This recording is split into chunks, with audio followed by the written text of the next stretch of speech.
23 seconds. That's the average warning a golden retriever can give before a seizure strikes, confirmed in a double-blind study with near-perfect accuracy. Not intuition, not luck. 220 million scent receptors reading invisible chemical changes inside your body before you ever feel a thing. So how do you take that breathtaking biology inside a dog's brain and shape it into a guardian that can save a life? Metabolic distress whispers its presence long before the body cries out. Inside a hospital room or a quiet bedroom, the air carries invisible signals, volatile organic compounds, or VOCs, that drift from skin, breath, and sweat. These molecules are not just byproducts, they are chemical sentinels, announcing shifts in the body's inner balance with astonishing subtlety. During a drop in blood sugar, tiny pulses of acetone and isoprene begin to rise. Acetone, a simple ketone, can climb from about half a part per million in healthy breath to more than 5 parts per million during severe hypoglycemia. Isoprene, a product of cholesterol metabolism, hovers around 100 to 300 parts per billion in the exhaled air of a resting adult, but can fluctuate sharply as glucose plummets. Cardiac stress brings its own signature. Pentane and isoprene spike, reflecting the oxidative storm inside heart cells. For seizures, the story is more complex. Aldehydes, ketones, and faint traces of sulfur compounds combine to form a unique scent fingerprint, sometimes detectable in sweat or breath within minutes of an episode. These chemical clues are not rare.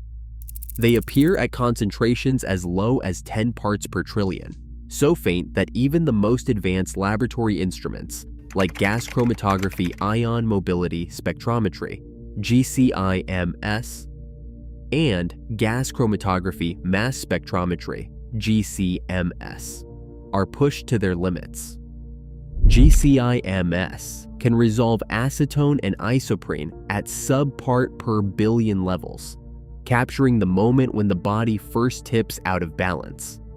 GCMS, the gold standard, identifies and quantifies each compound with precision, mapping the chemical landscape of a crisis in real time. In clinical trials, these machines have traced the rise of acetone during hypoglycemia, detected pentane after heart failure, and identified aldehydes linked to seizures, all at concentrations that would be invisible to the unaided human nose. Yet, for a golden retriever, these faint molecular trails are not only visible, they are vivid.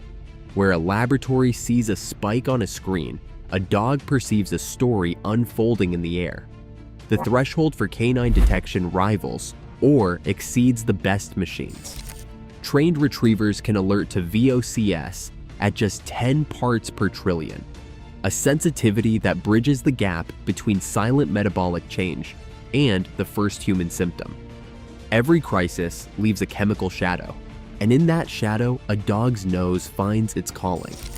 The next question is how this molecular signal is translated from scent into action inside a dog's mind. A journey from the world of chemistry to the world of neural meaning. A single inhalation sparks a chain reaction inside the golden retriever's brain. The olfactory bulb, nearly 300 cubic millimeters, vast compared to a human's, serves as the entry point. Here, an estimated 220 million scent receptors transform the faintest chemical traces into electrical signals. These signals surge through the olfactory nerve, landing in the bulb, where information is sorted and amplified before moving deeper. The piriform cortex, just behind the bulb, acts as a sorting hub, decoding patterns: acetone for low blood sugar, pentane for cardiac distress, or a blend of aldehydes and ketones for seizures. The message then travels to the amygdala, the brain's emotional command center. Functional MRI scans in awake. Unrestrained dogs have mapped this pathway. When a trained retriever encounters a target scent, the olfactory bulb activates first. Next, the piriform cortex lights up, followed by a surge in the amygdala. The response in the amygdala is not uniform. It intensifies for odors linked to reward or threat, encoding urgency and meaning. At this point, a simple molecule becomes a message, a call to action, not just a sensation. Within the limbic system, scent is transformed from a chemical fact into a feeling, a sense of importance. The amygdala links the odor to memories and expected outcomes. If the dog has learned to associate a particular volatile organic compound with a treat, a click, or the satisfaction of pleasing its handler, the brain's reward circuitry fires alongside recognition. The result is not just awareness, but anticipation, a powerful urge to act.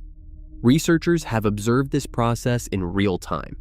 In one study, dogs exposed to familiar reward-associated scents showed strong activation in both the piriform cortex and the amygdala. Unfamiliar or neutral odors produced only a muted response. This differentiation, visible on functional MRI scans, reveals how the brain filters the world. Not all smells are equal, but those tied to critical outcomes, like a medical emergency, are prioritized. Signals travel from nose to limbic centers in a fraction of a second. The dog can move from detection to alert almost instantly, nudging a sleeping child or pressing a paw to a caregiver's leg before disaster strikes. This neural relay, shaped by evolution and refined by training, translates invisible chemistry into urgent, life-saving action. At 8 weeks old, a golden retriever puppy begins a journey shaped by both instinct and careful design. The imprinting window, those first 4 weeks after weaning, offers an opening when the developing brain is most receptive to new scents. Trainers introduce the faintest traces of a target odor, often collected during a real medical episode, on a simple cotton pad or a glass vial. The puppy's first encounter is brief, just a few seconds of sniffing, paired with a click and a morsel of chicken liver. Timing is everything. The clicker sounds within a quarter of a second, forging a link in the puppy's mind between the invisible chemical and the joy of reward. Day by day, the scent grows more elusive. Trainers prepare a dilution ladder, 1 part target sample to 10, then to 100, then to 1,000 parts saline, each step testing the limits of detection. The puppy learns to find the right pad among blanks, rewarded only for true discovery. A single session might include a dozen repetitions, each click and treat reinforcing the lesson. This particular smell means something important. The process is methodical, gentle, and relentless. Mistakes are met with silence, not correction, preserving the dog's confidence and curiosity. As the dog matures, the challenge shifts. The scent appears in new forms, on a sock, in a breath mask, or woven into a stranger's shirt. The trainer's hand becomes a steady guide, shaping the alert from an eager nose bump to a calm, unmistakable paw tap. Every repetition is logged, every response measured. By the end of this phase, the dog can detect a target compound at 1 part in 1,000, a feat that rivals laboratory machines. Behind each reliable alert stands 1,000 moments of trust, timing, and the quiet partnership between human and dog. Proof comes not just from stories, but from data.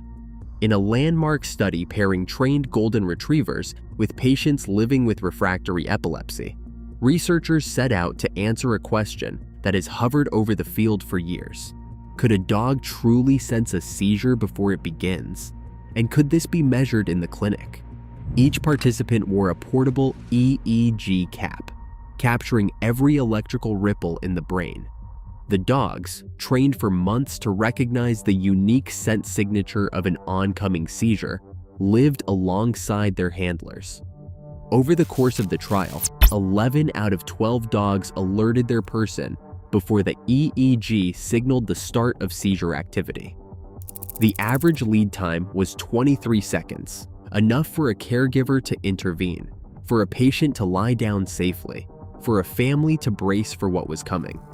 The statistics left little doubt. The probability that these alerts were random was less than 1 in 1,000. But with scientific proof comes responsibility.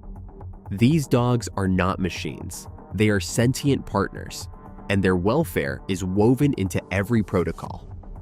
International guidelines, including the ADA and IWDA codes, set strict boundaries. No dog may work more than 6 hours at a stretch, and each must be given time to rest, play, and simply be a dog. Most golden retrievers retire from service by age 8 or 9, trading their alert vests for a quieter life, often with the families they have protected for years. Regular health checks, enrichment activities, and behavioral assessments are non-negotiable. The field is moving toward even greater transparency, with calls for multi-center, standardized performance logs, so that every alert, every rest break, every moment of service is documented and understood.